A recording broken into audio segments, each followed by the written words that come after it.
Boa noite, sejam bem-vindos à nossa aula. Hoje nós iremos encerrar o nosso conteúdo programático relacionado à unidade 2. Hoje nós vamos ver, durante a nossa aula, seção 2 e seção 3 da unidade 2. Dessa forma, então, com a aula de hoje, nós estamos encerrando a unidade 2 e, consequentemente, todo o conteúdo relacionado à primeira avaliação oficial, tá?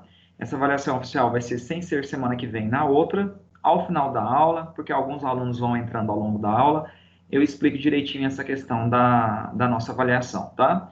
A gente encerra o conteúdo hoje, então toda a unidade 1 e 2 está encerrada, e semana que vem nós vamos fazer uma revisão para a nossa avaliação, em que a gente faz ela na semana seguinte, que vai dar justamente no dia 7 de outubro, tá ok? Mas ao final da aula eu comento direitinho a respeito disso, sobre a postagem dos materiais lá no AVA, gravação das aulas, porque todas as aulas estão com postagem das gravações lá, para que vocês possam rever e estudar da maneira como vocês quiserem, tá bom?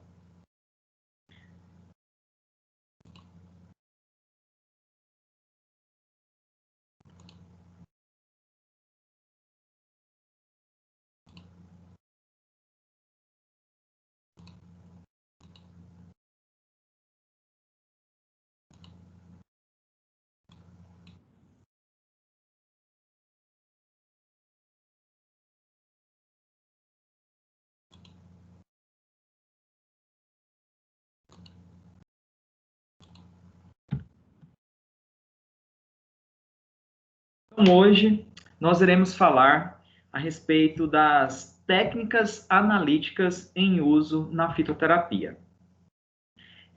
A transformação de uma espécie vegetal medicinal em um fitoterápico emprega técnicas analíticas e tecnológicas para garantir a preservação da integridade química da planta, bem como garantir a constância de sua atividade, de suas ações terapêuticas, tá? Essas técnicas analíticas em fitoterapia, envolvendo, né, a transformação da matéria-prima vegetal, do insumo farmacêutico ativo vegetal, em um fitoterápico, envolve diversas etapas, e uma delas é o processo extrativo. Então, já foi dito, né, por nós em aulas anteriores, ou para quem fez também a disciplina de farmacognosia comigo, que nós não temos no medicamento fitoterápico fragmentos, partes do caule, da folha, da raiz, da casca, ou da planta como um todo, se ela é utilizada, né, na produção do medicamento fitoterápico. A gente sempre tem ali um extrato, uma solução extrativa, que foi obtida a partir da passagem de um solvente na droga vegetal pulverizada em pó. O ideal é ela em pó para aumentar a superfície de contato do solvente com a droga, ou a planta como um todo, coletada, passa por processo de secagem, e ela é então submetida a um moinho de facas para você obter a droga pulverizada, ou então, se você não vai utilizar a planta toda, se ela tem um farmacógeno, um órgão onde os princípios ativos estão presentes em maior concentração, você vai coletar a planta, secar apenas aquele órgão, ou folha, ou casca, né, que seja, e após a secagem, pulverização desse material por meio de um moinho de facas e adição de um solvente extrator. Esse solvente, ele vai penetrar nas células do tecido do órgão vegetal, né, ou do organismo da planta como um todo, e por processos de difusão e osmose, eles vão se difundir para o meio extracelular, ou seja, para a solução extrativa. Eu vou filtrar, e esse meu filtrado é o meu extrato, tá? Esse extrato ele pode ser aquoso, quando eu utilizo como solvente extrator a água, ele pode ser alcoólico, quando eu uso como solvente extrator o álcool, e aí no caso o extrato alcoólico recebe um nome, né, técnico, que é tintura, e se eu evaporo esse solvente do produto final, eu tenho o que eu chamo de extrato seco. Então, para a produção de um medicamento fitoterápico, a gente sempre vai trabalhar com um extrato. Esse extrato é um fitocomplexo, ele é uma mistura de diferentes classes de substâncias químicas presentes na planta. Esse extrato, ele contém substâncias extraídas, removidas e retiradas da planta ou do órgão vegetal, do farmacógeno, né, de interesse terapêutico, pela penetração desse solvente no interior das células do tecido da planta e a sua difusão para a solução extrativa. Os processos extrativos mais utilizados são um extrato aquoso, obtido por meio de digestão, que consiste em você submeter a planta medicinal fresca ou a droga vegetal, lembrando que a droga é a planta depois de submetida a processo de coleta e secagem, né, a um aquecimento brando. A temperatura sempre aumenta a solubilidade das substâncias. Substâncias que forem solúveis em água vão ser extraídas do interior das células da planta para a solução extrativa. Eu filtro isso ao final do processo, esse meu filtrado é o meu extrato, tá? Porque, como eu disse, eu não tenho partes ou fragmentos da planta no medicamento fitoterápico, né? E esse processo é muito utilizado mais na medicina doméstica, né? A digestão, então, ela se assemelha à decocção, que já foi comentado, né? A decocção, você submete a droga e o solvente, geralmente a água, em um mesmo recipiente, ao processo de fervura. Então, você deixa droga e solvente até o ponto de ebulição da água. Na digestão, não. Isso é um aquecimento brando, até no máximo 40 graus, 35, 40 graus. Então, a digestão é mais utilizada para órgãos que contenham princípios ativos voláteis e termoláveis, tá? Que se degradam facilmente com o calor. No caso da decocção, eu vou utilizar para órgãos de consistência mais lenhosa, mais rígido, igual casca, caule, por isso que vai até o ponto de ebulição da água, tá? Até o ponto de fervura.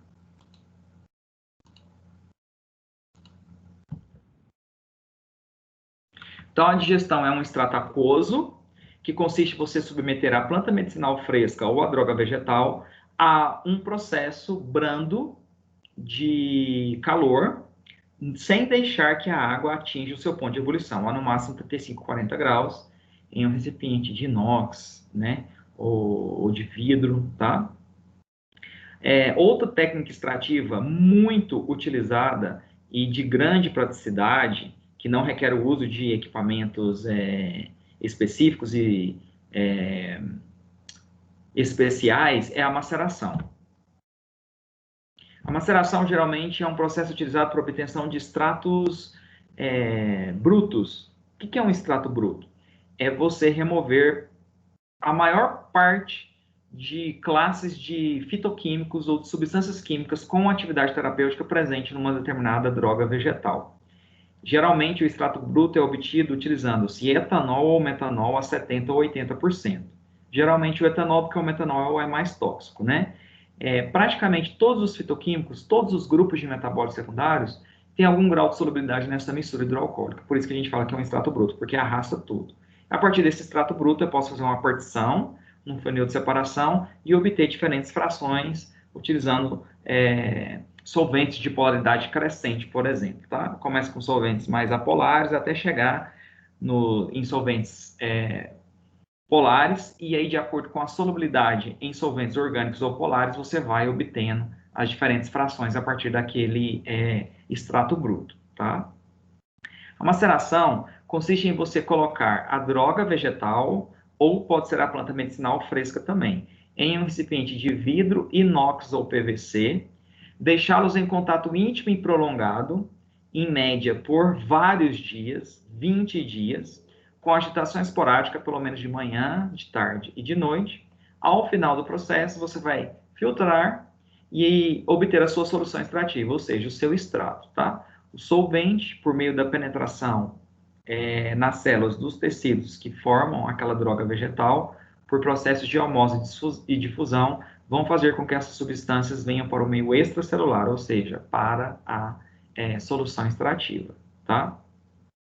É um processo que não envolve renovação do solvente, porque a quantidade de solvente que você coloca aqui é a que vai permanecer ao longo de todo o processo, mas por não requererem aparelhagem especial, é muito utilizado para obtenção principalmente, né, de extratos brutos, tá? E pode-se utilizar tanto a planta medicinal fresca quanto a droga vegetal, ou seja, a planta medicinal seca, tá? É muito importante a agitação esporádica, pelo menos 3 vezes ao dia, e o volume do solvente, geralmente uma proporção de 20% ou 1:5. Uma parte da droga para 5 partes do solvente extrator. Aqui é o suficiente para cobrir a droga, tá? Não tem uma proporção assim muito determinada, não. O extrato ou a solução extrativa obtida aqui é chamada de macerado, tá? Maceração. O macerado, né, o extrato obtido por maceração, a denominação induz muito a imaginar que você vai comprimir essa droga, que você vai levá-la, por exemplo, a grau e pistilo e comprimir contra a porcelana do grau com o pistilo a droga. Isso é trituração mesmo, não é maceração, tá? Não confunda, a maceração é esse processo. Deixar a droga vegetal ou planta medicinal fresca com um líquido extrator em contato íntimo e prolongado por vários dias, em média 20 dias, à temperatura ambiente, ao abrigo da luz, por vezes eu até cubro esse recipiente com papel alumínio, tá? Com agitação esporádica, pelo menos 3 vezes ao dia. O que se pode confundir com esse processo de maceração, macerado, como se você estivesse comprimindo algo, é porque geralmente ao final do processo, na filtragem, você pode colocar essa solução extrativa em um pano limpo e aí sim comprimir o pano para você extrair o máximo dessa solução extrativa, tá? Mas durante o processo de penetração do solvente nas células, não há compressão nenhuma. Outras técnicas de extração que permitem a obtenção de extratos aquosos, porque a digestão é um extrato aquoso. O macerado, geralmente, por não envolver calor, ele utiliza uma mistura hidroalcoólica, tá? Então, geralmente, ele é um extrato alcoólico. Então, as tinturas geralmente são produzidas por maceração. O álcool não vai ser utilizado na digestão, nem na infusão e nem na decocção, porque eles envolvem calor. E aí, o álcool evaporaria muito facilmente, tá? Ela é também um processo utilizado para a obtenção de um extrato aquoso, né, o infuso, que consiste em você verter a água fervente sobre a droga ou sobre a planta medicinal. Você leva a água ao ponto de fervura, quando ela atinge o ponto de fervura, você verte sobre a droga ou a planta medicinal, abafa o sistema, tampa, deixa por alguns minutos, para depois filtrar, e aí você tem o seu extrato aquoso do tipo infuso. Decocção é semelhante à digestão. Você vai submeter a planta medicinal ou a droga vegetal simultaneamente em um mesmo recipiente ao ponto de fervura. Você vai deixar a droga ou a planta medicinal com a água até a temperatura de ebulição da água. Depois disso, você filtra e esse seu filtrado é o seu decocto, tá?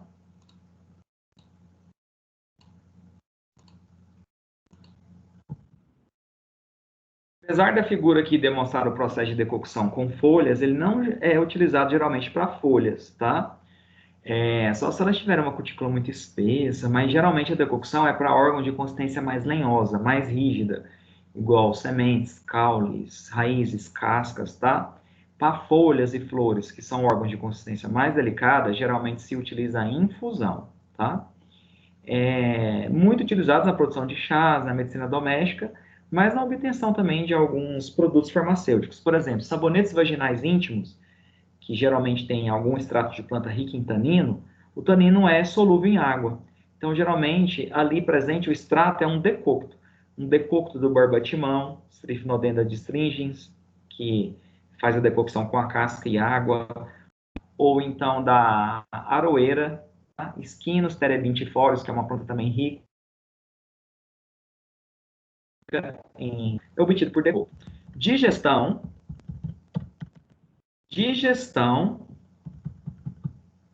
infusão e decocção são processos extrativos que permitem a obtenção de extratos aquosos, ou seja, utilizando a água, porque todos eles são processos que envolvem calor. A digestão, por mais que seja um processo brando, você aquece a 35, 40 graus. mais utilizado para substâncias termoláveis e voláteis, tá? Agora, não é indicado digestão, infusão e decocção para obtenção de extrato alcoólico, porque o calor iria levar a uma fácil evaporação do álcool, do solvente. Então, para obtenção de extratos alcoólicos, e o extrato alcoólico, o nome é tintura, a gente usa mais a maceração. Mas além da maceração, para obtenção de extrato alcoólico, pode-se também, né, produzir tinturas por percolação. Mas por que se utiliza mais a maceração? Porque a maceração é um processo que não requer um aparelho, um equipamento especial. Tendo um recipiente de vidro, inox ou PVC, que caiba o volume do extrato que você quer produzir, deixando ao abrigo da luz, em repouso, né, e à temperatura ambiente, você consegue fazer a maceração. A percolação não. Requer o uso de um equipamento específico chamado de percolador, que pode ser de vidro, de PVC, ou então, aqui no caso, de inox, né, que é formado por corpo, tampa, esse dispositivo aqui, que é uma torneira. E ao abrir aqui, você tem um disco perfurado, que o diâmetro dele fica apenas na parte superior do equipamento. Vejam vocês, por ele ser cônico, né, a parte superior tem um diâmetro maior do que a base, que é mais estreita. Então, esse disco perfurado, ele tem um diâmetro que permite a ele ficar mais ou menos aqui, um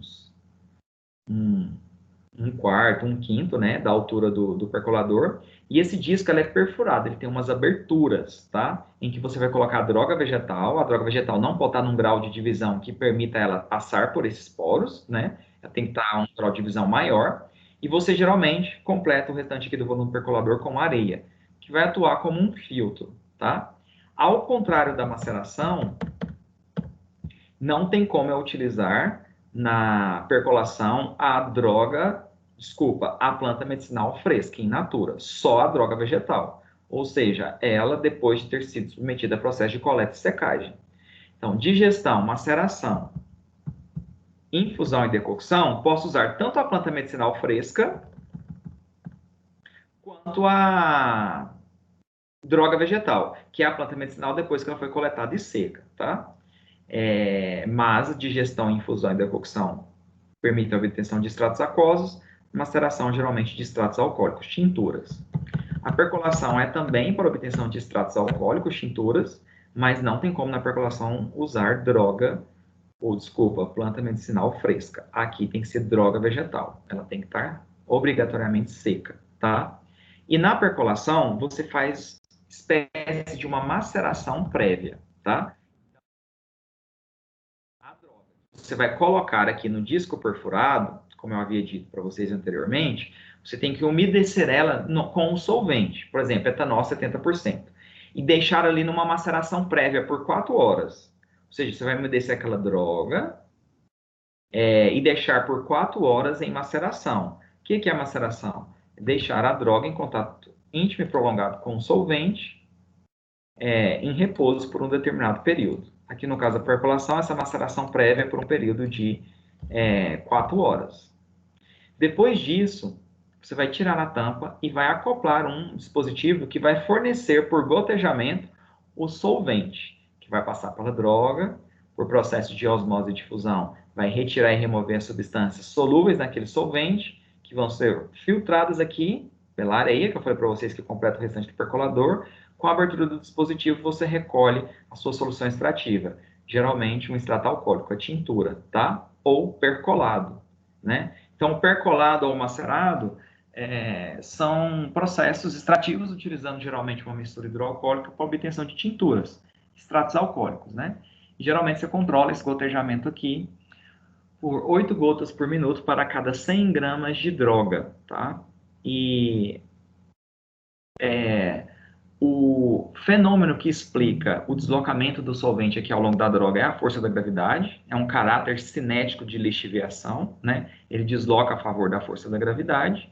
E uma vantagem da percolação é o uso de um solvente constantemente renovado, porque ele fica aqui gotejando e caindo sobre a droga, né? E na maceração, a quantidade de solvente que você coloca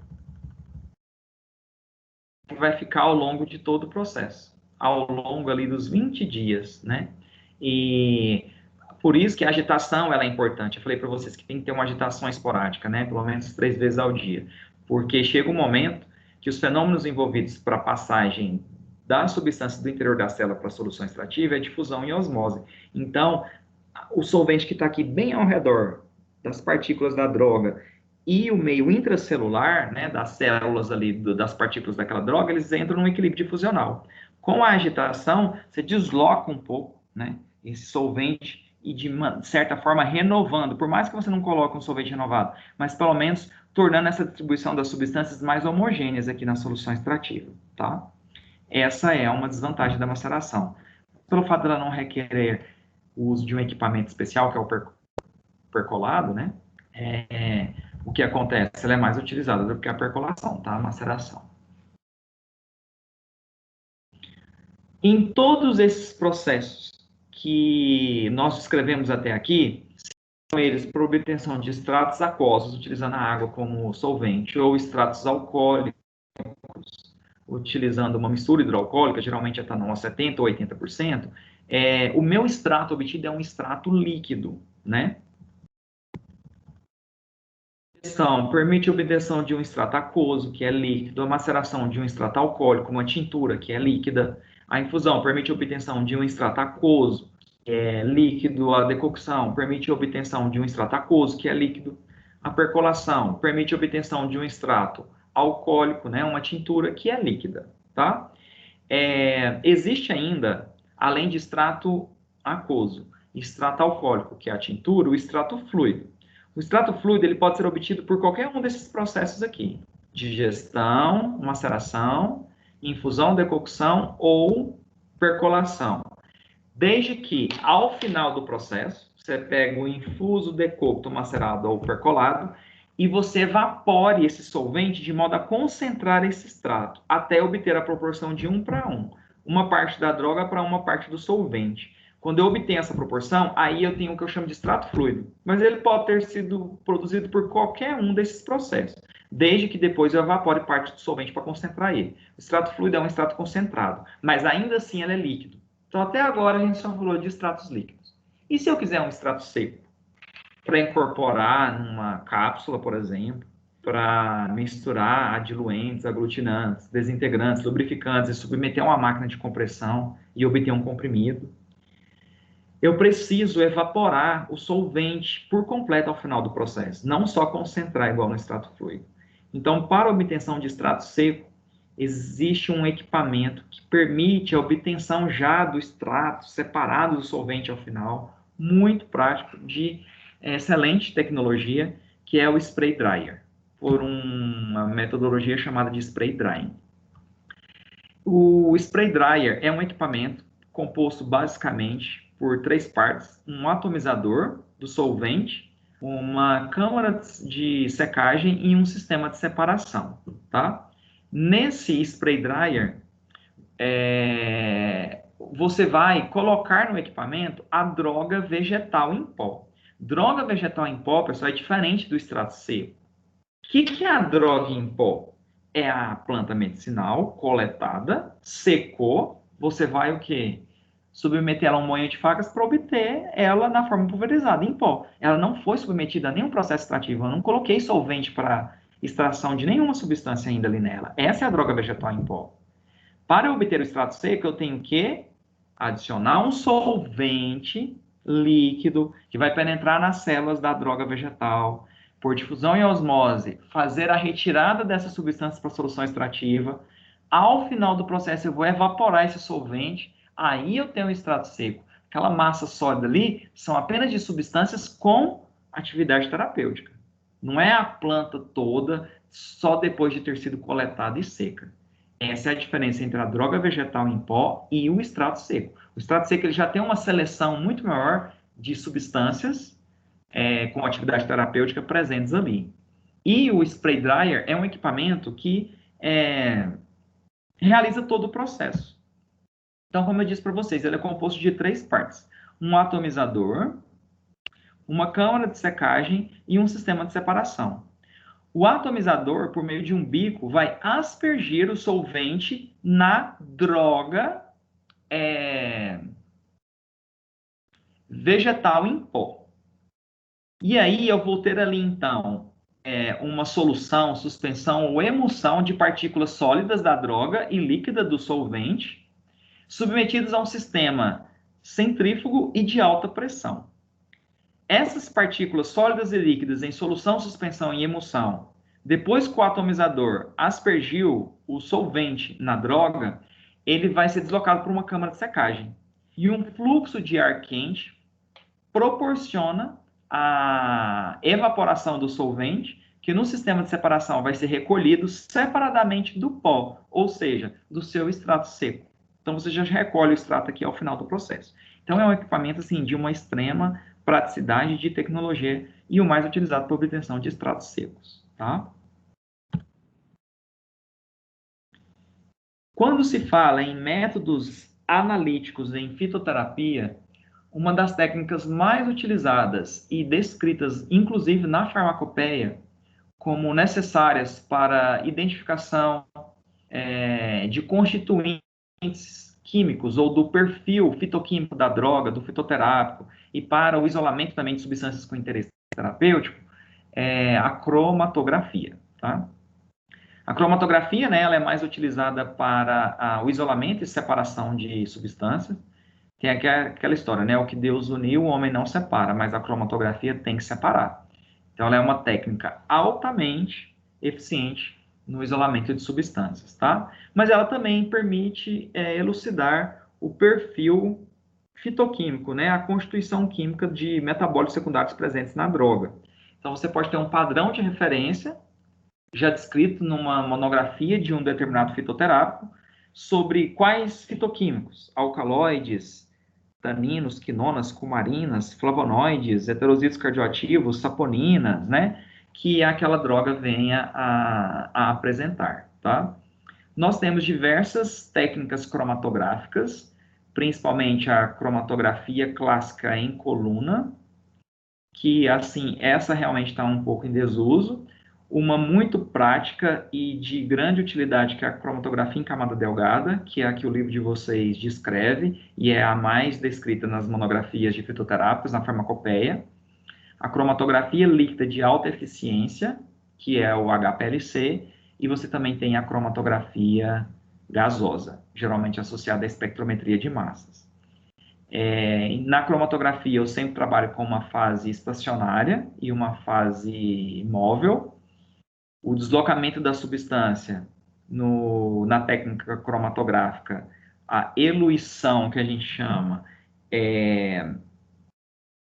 do solvente, né, da substância no solvente utilizado, que é a fase móvel, depende da solubilidade da substância naquela fase. No caso da cromatografia gasosa, a minha fase móvel é um gás de arraste, tá? Então, geralmente, ela é mais utilizada para identificar a constituição dos componentes de óleos essenciais, daqueles óleos voláteis, né? Os compostos majoritários, os intermediários e os compostos traço, né? Aqueles que estão presentes em menor concentração. Mas o que o livro de vocês descreve, o que vai ser cobrado em exercícios, em avaliação, é a cromatografia em camada delgada. A cromatografia em camada delgada, ela usa uma cromatoplaca, que é essa aqui,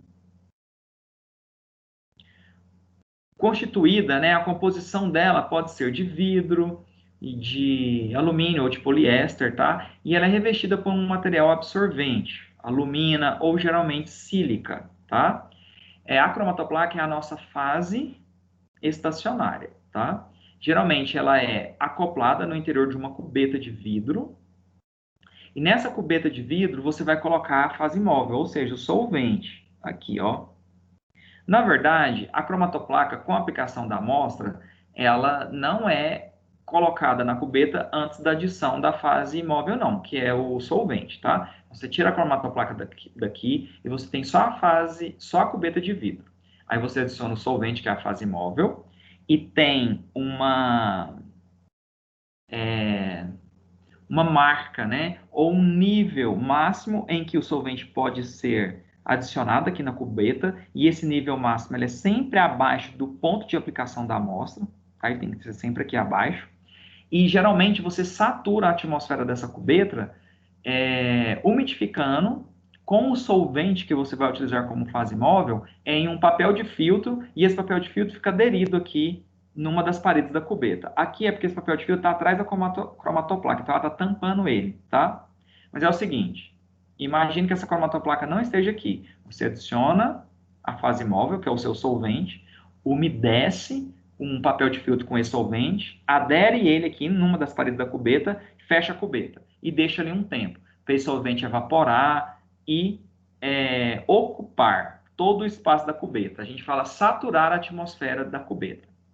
Aí você, com um capilar, faz a aplicação da amostra, e esse ponto de aplicação da amostra na cromatoplaca deve ser acima do nível máximo em que a fase móvel solvente pode estar.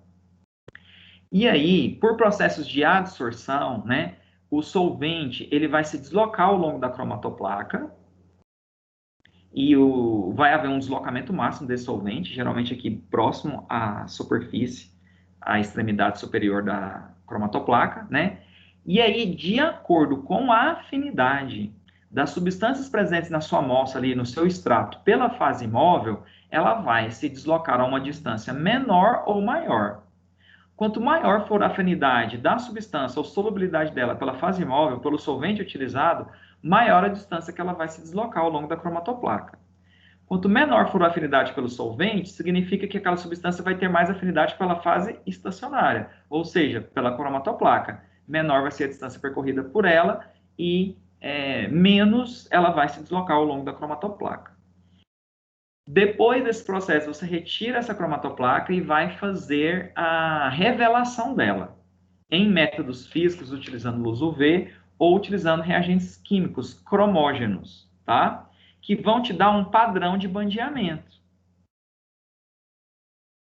E aí, você tendo o padrão de referência para o perfil fitoquímico daquele extrato, daquele fitoterápico, tem como você verificar, né, se aquele extrato, né, que você produziu ou que você adquiriu, se ele passou por algum processo de adulteração ou falsificação, se ele tiver um padrão de bandeamento diferente do que o padrão de referência determina para aquela espécie vegetal em questão. Ou até mesmo você pode ter utilizado uma espécie medicinal que botanicamente, né, ou só a olho nu na sua morfologia e anatomia, elas são muito semelhantes, mas ela não tem a constituição química da espécie medicinal em questão, tá? Então, a cromatografia, ela acaba sendo muito importante em virtude disso. O fator mais importante, ou o parâmetro mais importante a ser analisado no perfil cromatográfico do fitoterápico ou fingerprint é o fator de retenção para cada substância. O fator de retenção é um valor numérico dado pela razão, né, entre a distância percorrida pela substância e a distância percorrida pela fase móvel. Então, eu mostrei aqui para vocês a cromatoplaca, que é inserida no interior da cubeta de vidro, em que o ponto de aplicação da amostra ou do extrato deve ser em um nível acima do nível máximo em que o solvente ou fase móvel deve estar na cromatoplaca, né? E é isso que essa figura está mostrando aqui.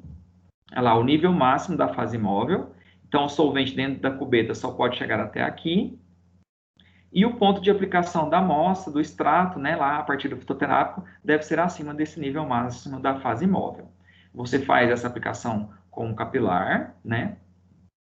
E as substâncias ali presentes, elas vão se deslocar de acordo com a afinidade da substância ou de acordo com a solubilidade da substância na fase móvel, no solvente que você está utilizando, tá? O nível máximo em que a fase móvel possa deslocar até aqui, e se a substância tem maior ou menor afinidade por esse solvente, ela vai se deslocar uma distância maior ou menor. É a eluição dessa substância. E aí você calcula o fator de retenção dela, que é dado pela razão entre a distância percorrida pela fase móvel, que aí esse valor vai ser um valor fixo, né? E a distância percorrida pela substância. Aí você pega a distância percorrida pela substância, divide pela distância percorrida pela fase móvel, você tem o fator de retenção daquela substância. Pega a distância percorrida para a substância 2, divide pela distância percorrida pela fase móvel, que vai ser um valor constante, você tem o valor de retenção daquela segunda substância, tá?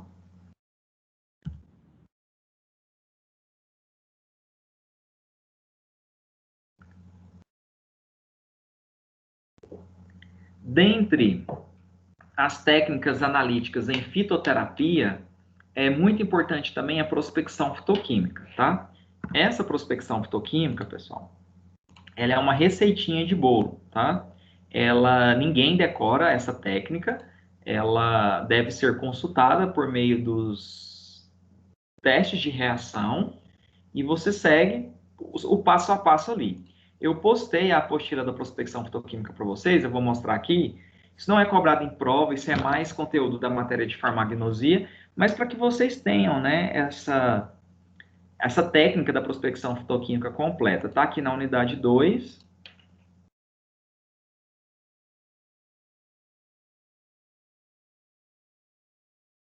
Então aqui, ó, seção 2, unidade 2, no tópico pós-aula como material complementar, a apostila de prospecção fitoquímica.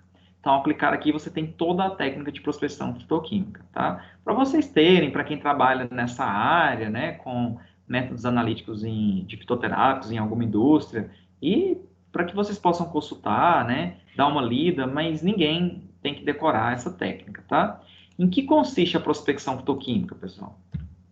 A prospecção fitoquímica é uma análise preliminar, ela só vai te indicar quais fitoquímicos, quais classes de metabólitos secundários aquela planta, aquele fitoterápico tem. Se a planta tem alcaloide, se ela tem tanina, se ela tem cumarina, se ela tem saponina, se ela tem óleos essenciais, se ela tem heterosídeo cardioativo, se ela tem flavonoide. Só isso que a prospecção fitoquímica vai te dizer, tá? Ela não vai te falar qual alcaloide a planta tem, qual cumarina a planta tem. Aí eu tenho que isolar a substância por cromatografia, se eu quiser saber qual, e ainda ter que elucidar a estrutura tridimensional dela por espectroscopia, que pela constituição dos grupamentos funcionais da molécula, eu ver se ela é um alcaloide, um tanino, e aí ver se é um alcaloide ou um tanino já conhecido ou não, ou se é, inclusive, dado um novo nome para aquela molécula, tá? Então, a prospecção fitoquímica, vocês abrirem aquela tela lá, vai falar, pega a droga vegetal em pó, não usa extrato na prospecção fitoquímica, usa a droga em pó, porque ela não tem que ter ainda tido arraste ou retirada de substâncias, porque eu tenho que analisar a constituição, o fitocomplexo total daquela planta. Então, vai falar assim, ó, pese tantos gramas da droga em pó e aqueça com tantos ml, aí vai falar qual solvente, há um processo de fervura durante 5 minutos, filtre e distribui as soluções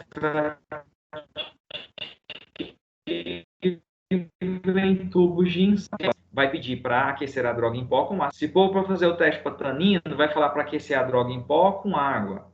Se for para fazer teste de flavonoides, vai falar para aquecer a droga em pó com álcool a 70%. Tá? Então, para cada grupo de metabólito secundário, eu vou usar um solvente em específico para aquecer com a droga em pó, manter sob fervura durante 5 minutos, filtro e distribuo a solução extrativa em tubos de ensaio.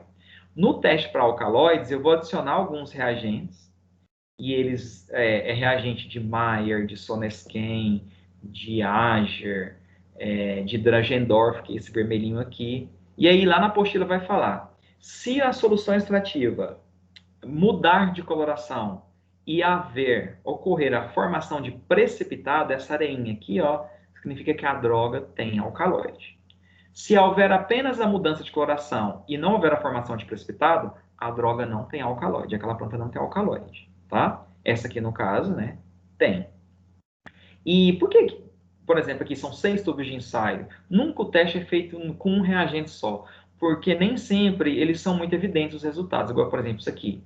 Turvou, mas você fica em dúvida se formou precipitado ou não. Mas se nos outros formou, aí você tira a contraprova e tem certeza da presença de alcaloide naquela planta, tá?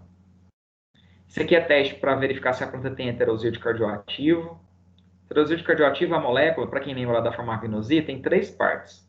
A parte glicona, ou açúcar, né, que é dado a sua presença por essa coloração castanha.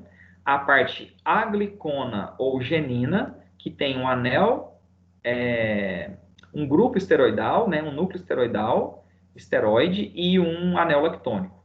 O anel lactônico dá essa coloração amarelada. Então, aqui deu positivo para o açúcar e para o anel lactônico. Mas para o núcleo esteroidal, teria que se formar um halo vermelho na superfície de separação aqui entre os líquidos. Então, a planta não tem heterosídeo cardioativo. Isso aqui é teste para saponina. Solução extrativa é adicionada a tubos, agitado vigorosamente, deixado em repouso. Se depois de 10 minutos você ter uma formação de espuma com altura superior a 1 centímetro, a planta tem saponina. Se for abaixo de 1 centímetro, ela não tem.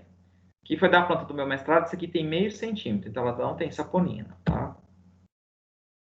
Isso aqui é um teste para flavonoide. Você pega a solução extrativa, distribui no papel de filtro, sobre uma das extremidades você pinga uma gota de cloreto de alumínio e leva para a luz ultravioleta, aquela luz arroxeada. Se houver a formação de fluorescência, a droga tem uma determinada classe lá de flavonoide, tá? Isso aqui é para tanino. A solução extrativa é adicionada em tubos, aí você põe gelatina, brucina, quinina, acetato cobre, cloreto férrico, e se formar esse precipitado aqui, ó, e onde você colocou o cloreto férrico, uma coloração enegrecida, a planta tem tanino, tá? Então, aquela apostila aqui, ela tem todas essas etapas da solução extrativa e os reagentes que você utiliza para verificar a presença de cada grupo de metabólico secundário. Como eu disse, ninguém decora isso, você tem que seguir isso, o passo a passo aí pela apostila, tá? Aqui eu ilustrei para alcaloide, para heterosídeo cardioativo, para saponina, para flavonoide e para tanino, tá? Mas tem teste para quinona, tem teste para cumarina, tá certo? Teste para óleos essenciais.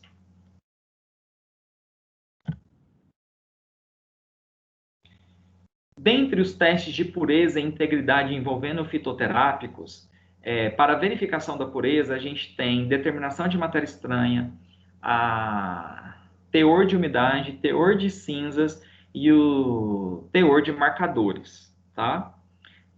O que é uma matéria estranha presente em fitoterápico? Isso é utilizado para análise da matéria-prima com a qual o medicamento fitoterápico será produzido. Matérias estranhas são partes de outros vegetais, de outras espécies vegetais, coletadas juntamente com a espécie medicinal, carunchos, insetos, bolores, mofo, serragem, amido, tá? Tudo isso é considerado matéria estranha presente na matéria-prima vegetal. Na farmacopeia brasileira, e isso assim é mais trabalhado de forma detalhada na farmacognosia, para quem fez ela comigo, principalmente semestre passado, vai lembrar. Se você pegar a farmacopeia brasileira, ela classifica esses materiais estranhos em 3 grandes grupos. O primeiro grupo de matéria estranha é partes do organismo ou organismos dos quais a própria droga deriva, mas que não estejam descritos em sua monografia, tá? Olha aqui, pessoal. O que isso quer dizer? Se na monografia da droga tiver descrito que o farmacógeno dela é folha, por exemplo, se eu tiver pecíolo na matéria-prima vegetal, na droga vegetal, que é o raminho que sustenta a folha a partir do caule, isso pode ser considerado matéria estranha. É uma parte do organismo do qual a própria droga deriva, mas aquela parte não está descrita no quê? Na monografia daquela droga, tá? Por exemplo, a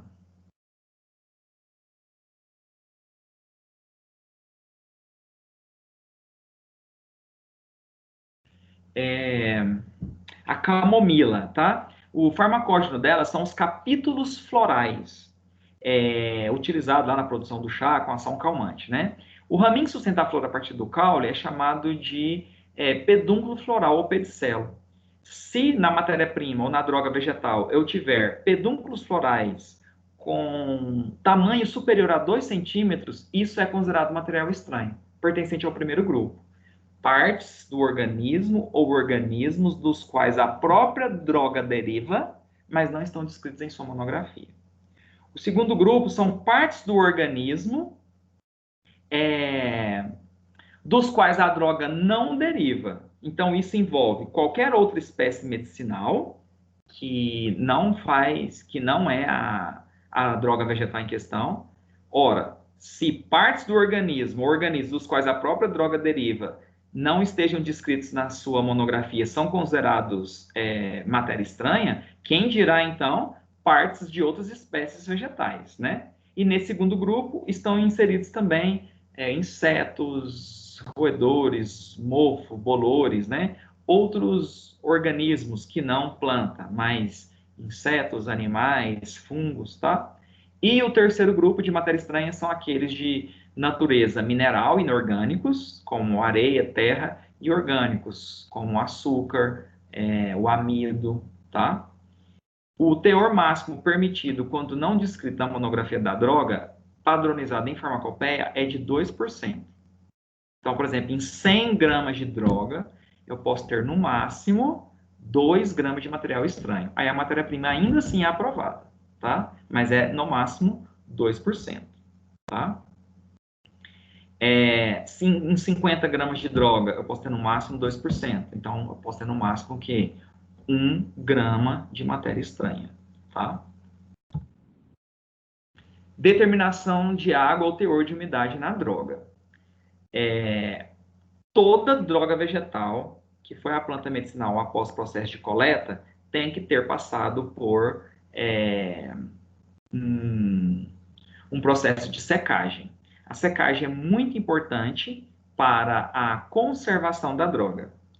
Diminui o volume, facilitando o armazenamento, e água propicia a proliferação de bactéria, de fungo, de bolor, de mofo naquela matéria-prima vegetal. Então, se eu seco, se eu retiro a água da droga vegetal, eu tenho a possibilidade de impedir a proliferação desses micro-organismos, que vão degradar a matéria-prima.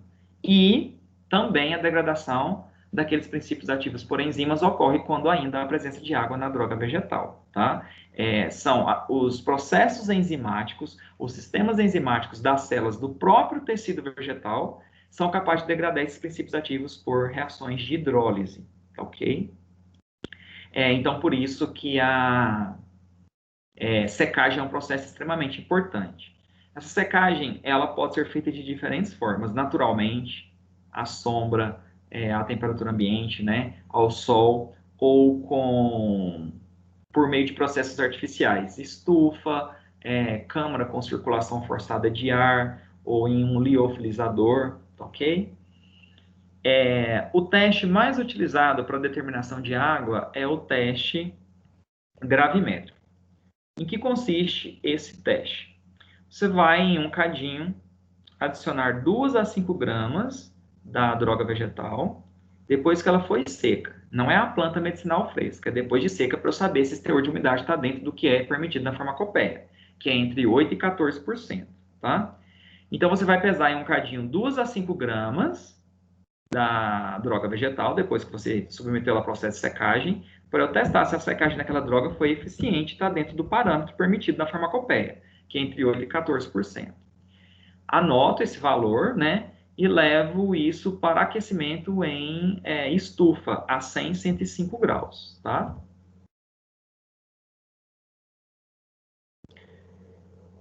Em média, durante 30 minutos. Aí eu levo isso para um secador e deixo resfriando por umas 5 horas.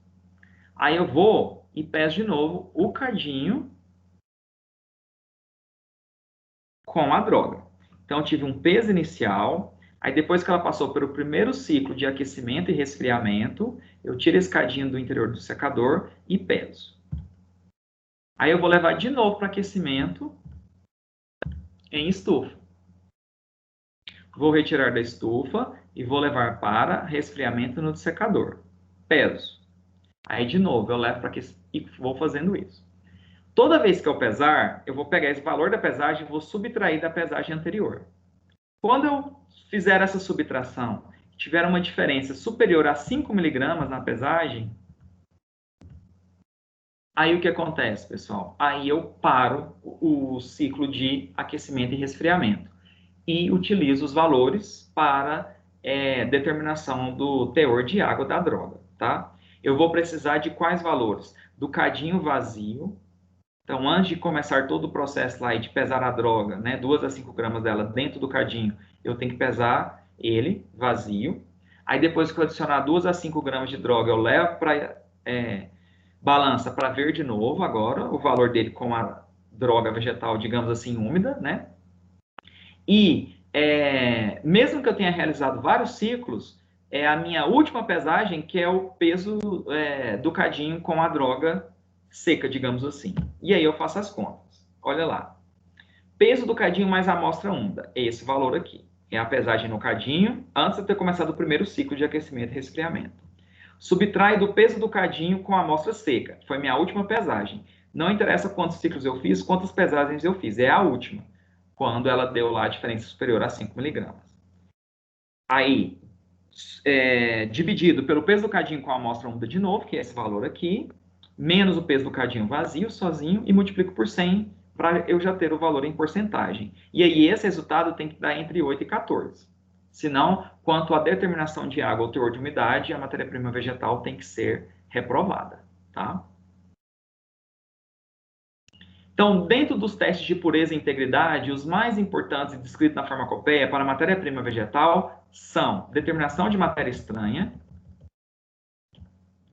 o teor máximo permitido é de 2%, determinação de água, o valor de referência permitido é entre 8% e 14%, e nós temos também a determinação de cinzas totais.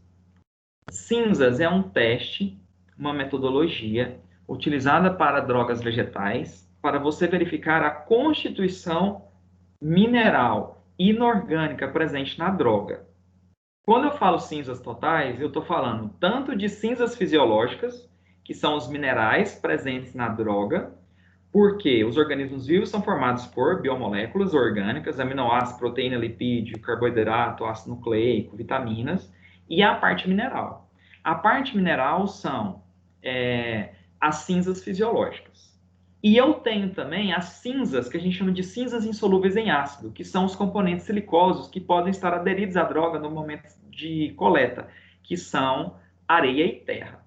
Então, as cinzas totais, elas determinam a concentração, né, a quantidade de cinzas fisiológicas e componentes silicosos, areia e terra presente na droga vegetal, tá? Tanto é que a gente vai ver que o parâmetro permitido para cinzas totais é até 20%. Por quê? Porque eu tenho parte dessa constituição mineral inorgânica como sendo cinza fisiológica, os minerais que fazem parte do corpo da planta, tá? Então, ele é de até 20%. Porque se for superior a 20%, aí provavelmente não são os minerais da planta, é porque veio muita areia e terra aderida a ela. Aí, a matéria-prima tem que ser o quê? Reprovada. Como que eu faço o teste do teor de cinzas totais? Eu vou precisar novamente de um cadinho de porcelana, e esse cadinho ele tem que ser pesado vazio antes de ser submetido à análise, né? Então, o peso do cadinho vazio, eu vou pôr mais ou menos umas 3 gramas de droga ali no cadinho e vou levar para aquecimento em uma mufla. Por isso que eu falo determinação de cinzas, porque a mufla atinge temperaturas tão elevadas, tão superiores à da estufa, que ao final do processo você retira do interior dela, no interior do cadinho, as cinzas, tá? Você não tira mais a droga vegetal, né, em pó. Então, você pega 3 gramas de droga, com uma pinça você vai levar para a mufla, coloca o cadinho ali no interior da mufla, fecha e vai submeter a um processo de aquecimento a 450 graus, geralmente por 2 horas. A hora que eu retiro dali, eu só tenho cinzas mesmo, tá? Aqui a mufla fechada.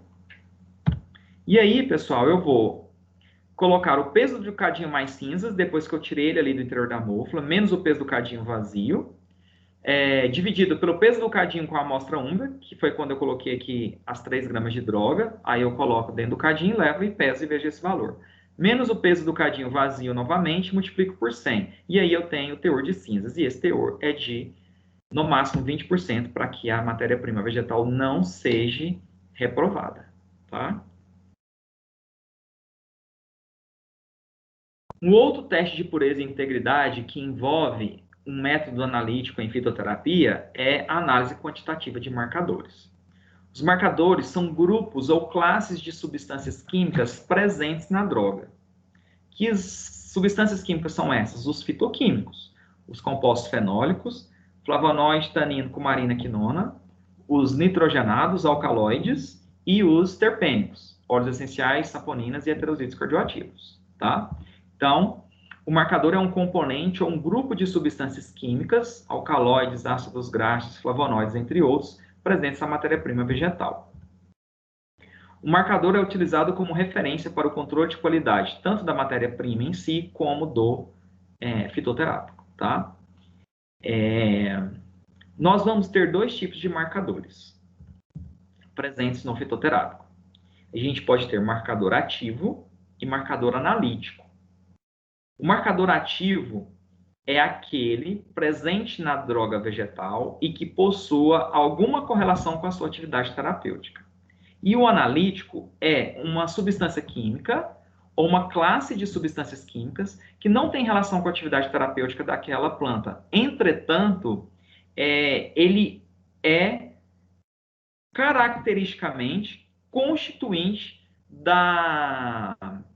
do perfil fitoquímico daquela planta. Então, apesar dele não ter relação com a atividade terapêutica da planta, o marcador analítico, ele caracteriza quimicamente aquela droga. Então, ele pode ser utilizado como referência para verificar se aquele meu extrato, se eu tenho aquele padrão de referência para o marcador analítico, se trata de um extrato de uma matéria-prima idônea ou se ela sofreu alguma falsificação ou alguma adulteração, tá?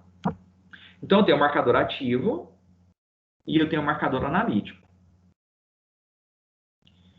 Deixa eu dar exemplos para vocês. Por exemplo, o extrato de ginkgo biloba. Glicosídeos, flavonoides e lactonas sesquiterpênicas são marcadores ativos. Eles têm relação com a atividade terapêutica do ginkgo biloba. Mas lá no ginkgo biloba, no extrato, você vai encontrar ácidos gingólicos, que não têm relação com a atividade terapêutica. É um marcador analítico, mas é uma substância química que está caracteristicamente presente no ginkgo biloba. Então, ele pode ser usado como marcador, tá? Valeriana, atividade antidepressiva. O extrato dela tem ácidos valerênicos, que não tem atividade, que não tem relação com a atividade terapêutica da valeriana. É um composto terpênico do óleo essencial da planta, tá? Quem tem atividade terapêutica são os valproatos, tá? Que são monoterpenos bicíclicos, tá? Valeranonas, que são terpênicos dos óleos essenciais, mas aí sim, eles são marcadores ativos. Agora, os ácidos valerênicos não são, tá? E aí, você vai ter inúmeros outros exemplos. Por exemplo, a boldina é um marcador ativo do Pemus boldus, que é um composto amargo, que está no figativo, que estimula secreções digestivas. E a gente vai ter outros alcaloides presentes no boldo que não vão ter relação com a atividade terapêutica. Então, são marcadores analíticos, tá? Então, o marcador ativo possui correlação com o efeito terapêutico e o analítico não possui correlação com o efeito terapêutico. O marcador ativo, por ter relação com o efeito terapêutico, a variação máxima permitida na análise da matéria-prima vegetal entre o valor de referência e o que foi encontrado é de no máximo 15%. E para o marcador analítico, a variação máxima permitida desse teor é de 20%.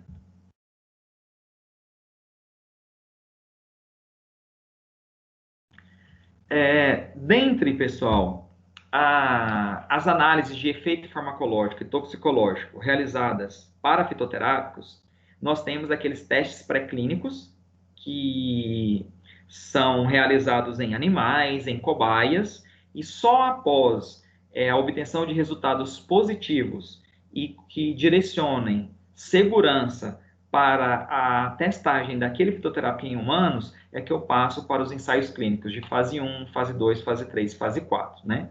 E lembrando que o de fase 1 é em um pequeno grupo de voluntários sadios para eu ver só os dados farmacodinâmicos, né, farmacocinéticos e a possibilidade de algum efeito colateral relacionado ao uso daquela matéria-prima vegetal, né, daquele fitoterápico.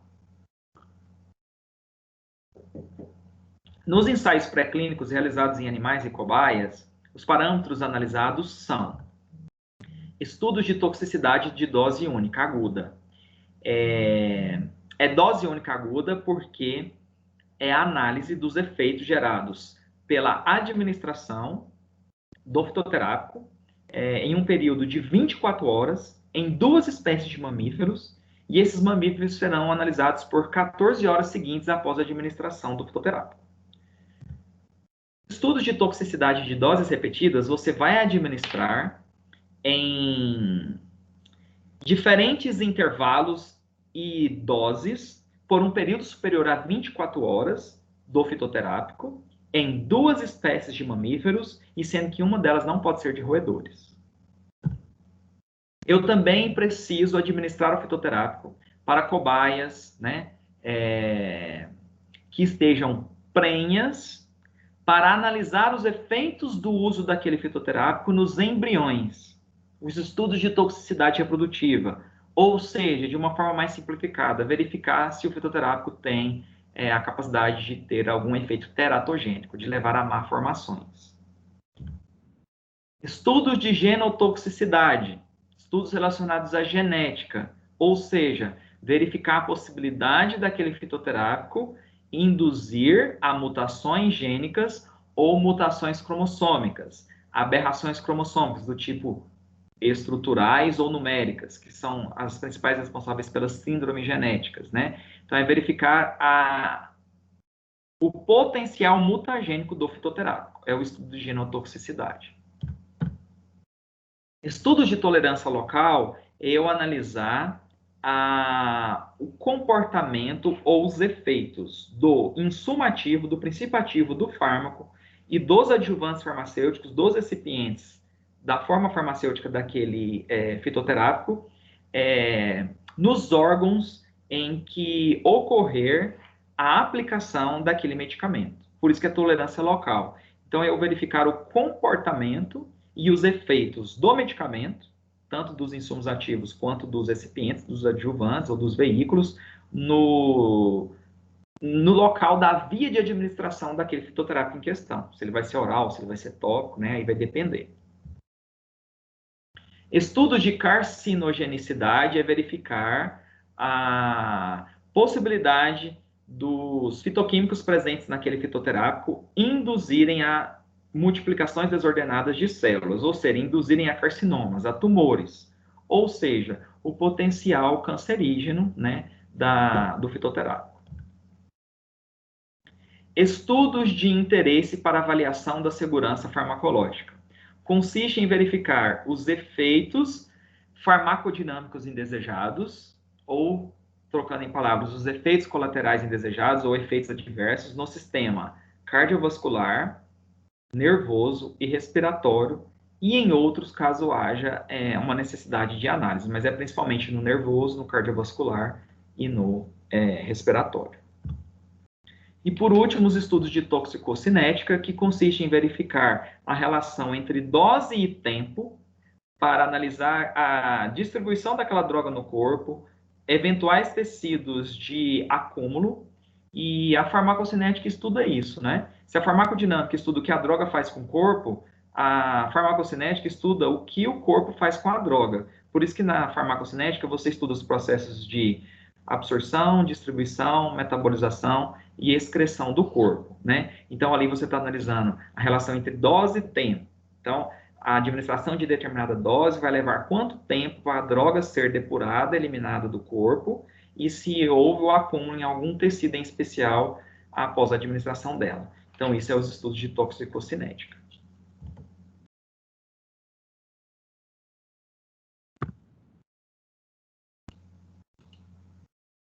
Pessoal, fui falando igual um trem desgovernado na ladeira, porque eu vou empolgando aqui, e não fui parando ao longo da aula para perguntar se alguém tem alguma dúvida, né? Sobre o que foi falado aqui até então, em alguma parte da aula, alguém tem alguma curiosidade ou alguma dúvida?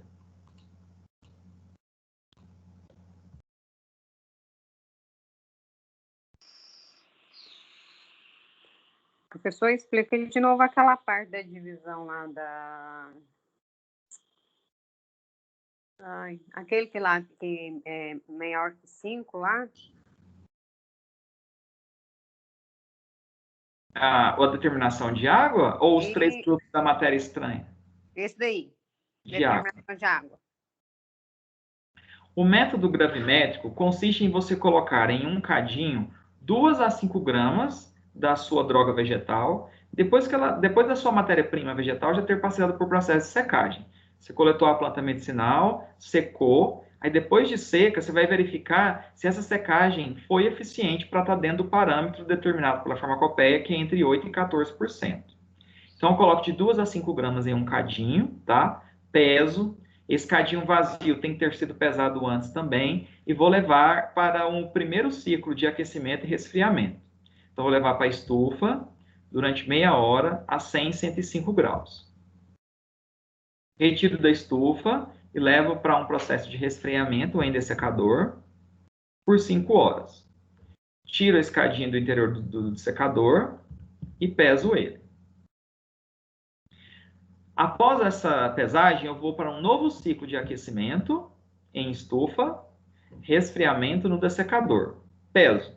Toda vez que eu pesar, eu vou subtrair da pesagem anterior. É sempre em relação à anterior.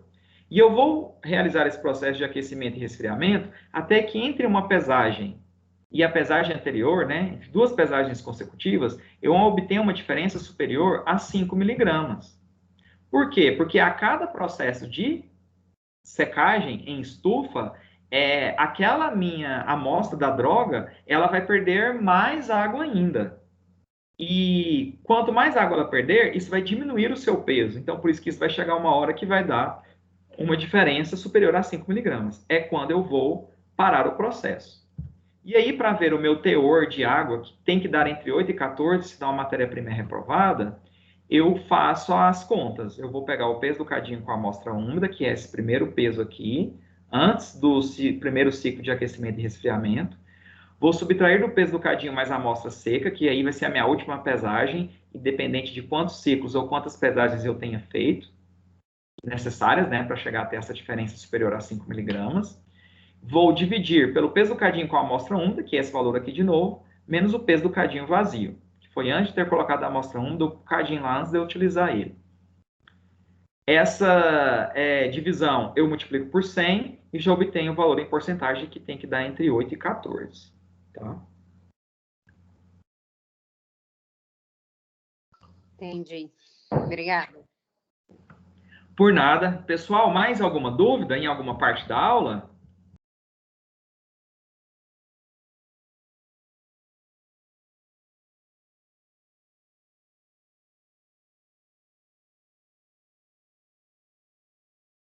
E eu deixo a seguinte indagação para vocês. Uma indústria farmacêutica está desenvolvendo um novo medicamento fitoterápico, o valerinol, obtido a partir do extrato seco das raízes de valeriana officinalis. Então, foi coletada a valeriana, ela passou por processo de secagem e essa droga vegetal passou por o spray dryer para obtenção do extrato seco, que nós vimos que é a metodologia utilizada para obtenção desse tipo de extrato, né? E aí foi feito o controle de qualidade tanto da matéria-prima quanto do produto acabado. As análises feitas quanto à verificação da pureza da matéria-prima foi matéria estranha, água e cinzas totais, e para o produto acabado, a análise quantitativa de marcadores. Foi encontrado para a matéria estranha uma porcentagem de 0,5%, massa, ou seja, 0,5 gramas de matéria estranha em gramas em 100 gramas, né? Porque é por cento. 0,5 gramas de matéria estranha em 100 gramas da droga vegetal. Água, 9%. Cinzas totais, 25%. E no produto acabado, foi feita a análise quantitativa de um marcador analítico, porque foi verificado a porcentagem de ácidos valerênicos, que não tem correlação com o efeito terapêutico da valeriana. E nós acabamos de ver que quando um marcador não tem relação com o efeito terapêutico, ele é marcador analítico, ele não é marcador ativo. Mediante esses valores encontrados no controle de qualidade, tanto da matéria-prima que foi utilizada para a produção do fitoterápico, né, que é o valerinol, quanto a análise quantitativa de marcadores que já foi feita no produto acabado. Com esses resultados, o valerinol teria o seu registro aprovado na Anvisa?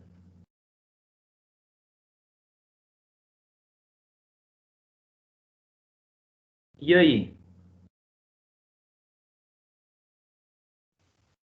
Acho que não, hein, professor? Acha que não, em virtude de todos os parâmetros ou em virtude de qual parâmetro analisado? Cinzas totais? Exatamente. Então, nós vimos que o teor de matéria estranha permitido é até de, no máximo, 2%. Aqui foi 0,5%, está dentro. Água, entre 8% e 14%. Aqui está 9%, está dentro. Análise quantitativa de marcador analítico, a variação permitida é de até 20%. Marcador ativo é aquele que tem correlação com o efeito terapêutico. A porcentagem máxima permitida, a variação é de 15%. Mas aqui não é marcador ativo, é marcador analítico. Então está dentro, porque analítico é 20%, ativo 15%. Agora, o teor de cinzas totais, o máximo permitido é de quanto? 20%. E aqui deu 25%. Então, pessoal, esses valores de referência são importantes para esse tipo de exercício. Olha lá, marcador ativo, 15% o máximo permitido. O nosso lá era analítico, não tem relação com o efeito terapêutico, deu 16%. Então, tá dentro, porque o teor máximo para analítico é 20%. Para cinzas, lá deu 25%, aqui ó, o máximo permitido é 20%. Para água, entre 8 e 14, lá deu 9%, então ok. E para matéria estranha, é permitido no máximo 2%, máximo 2%, e lá a gente viu que deu 0,5%. Então, com exceção da determinação de cinzas totais, né, o controle de qualidade para a fitoterapia estaria ok. Mas o valerinol não teria o seu registro aprovado na Anvisa em virtude do parâmetro cinzas totais, que o máximo permitido é de 20%, e aqui foi obtido 25%. Tá?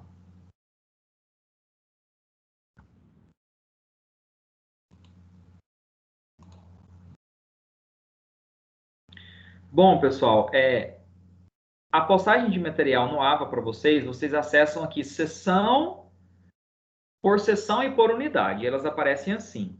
Mas eu vou mostrar um gráfico aqui geral que fica mais...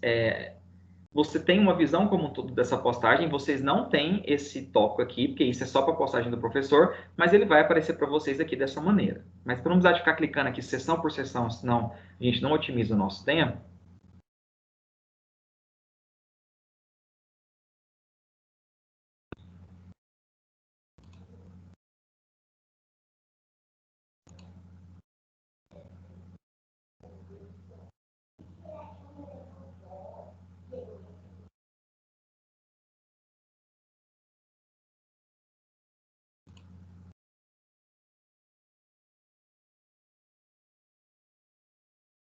então aqui, pessoal, a disciplina de fitoterapia até...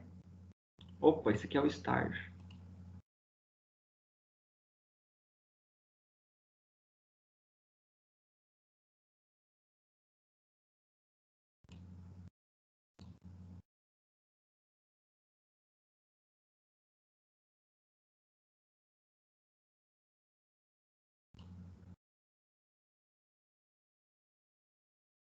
Aqui, a disciplina de fitoterapia, nós, com a aula de hoje, encerramos a unidade 2. Até a sessão 3 da unidade 2. Então, unidade 3 para frente, vocês podem ver que não tem nada postado, é porque é matéria da segunda VA, tá certo? Como que está a logística e a dinâmica de postagem desse material aqui no AVA? Vocês vão ver que para cada sessão de cada unidade, geralmente na pré-aula, eu coloco os slides da aula, esses que eu utilizo e que eu projeto para fazer a explicação. E no tópico aula vem a gravação da aula em relação à explicação daquele conteúdo. Então, por exemplo, sessão 1 da unidade 1 é Histórico e Conceitos Técnicos de Fitoterápicos. Os slides e a explicação da aula aqui. E isso está para todas as aulas trabalhadas até então, unidade 1 e unidade 2, tá certo? Que é o conteúdo da nossa avaliação oficial 1, ou seja, da nossa primeira VA. Essa prova vai ser, sem ser quarta-feira que vem, na outra, dia 7 de outubro. O que nós vamos fazer semana que vem? Uma revisão do conteúdo, com as questões que eu vou elaborar, e a gente vai discutir ao longo da aula, e essas questões eu as utilizarei como base para a elaboração da prova de vocês.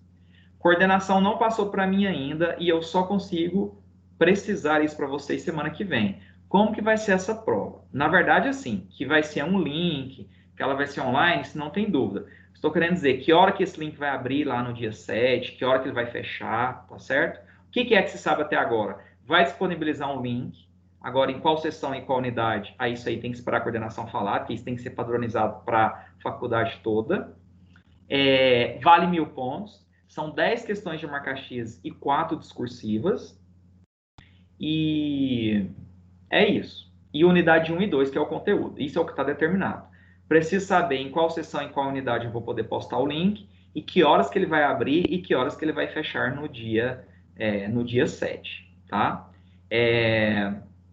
Além disso, pessoal, a primeira nota, né, para fechamento do primeiro bimestre, antes de prova, é as atividades de sala de aula, que poucos de vocês fizeram.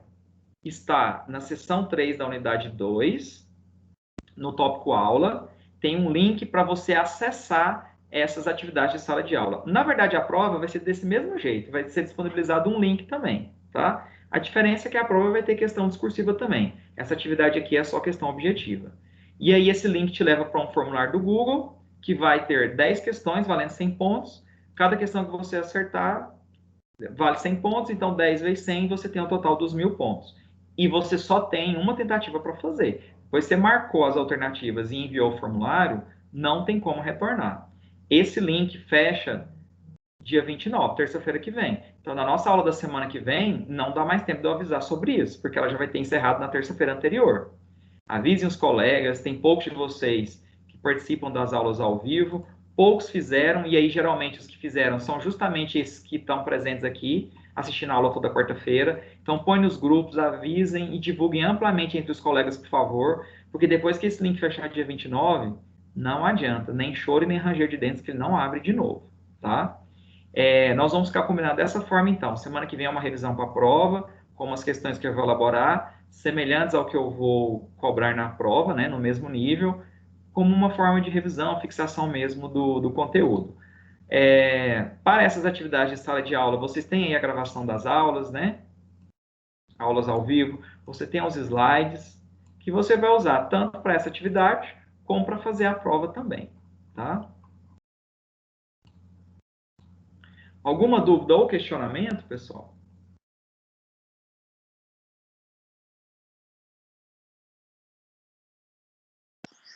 Não. Tudo tranquilo? Estão achando essa disciplina difícil? Não, né? É mais fácil que farmacognosia. Até agora tá fácil. Vamos ver na prova, né, professor? E acha ela chata ou não? Não. E as atividades de sala de aula vocês não fizeram, não? Achou difícil? Eu ainda não fiz, não, professor. Então, faz porque por ali você vai ver se a prova vai ser difícil ou não, porque é baseado na prova também. Então, essas atividades de sala de aula, lógico que as questões não vão ser iguais, mas é muito baseada. E as questões que eu vou usar para revisão semana que vem, tipo assim, se você não tiver dúvida nelas, ok para a prova. Agora, se você achar difícil, aí você vai ter dificuldade na prova, apesar dela ser de consulta, né? Verdade. Então, pessoal, fiquem com Deus, se cuidem, bom descanso, aproveitem esse tempinho, porque o calor vai voltar, provavelmente lá para segunda-feira. Vai ficar um pouco ameno até domingo, mas a chuva é no máximo até amanhã. E esse tempinho mais ameno é até domingo, e semana que vem, a partir de terça-feira principalmente, vai bater recorde aí nos termômetros. Então, curtam esse tempinho aí e aproveitem também para estudar, tá bom? Fiquem com Deus, se cuidem, até semana que vem. Tchau, boa noite, professor.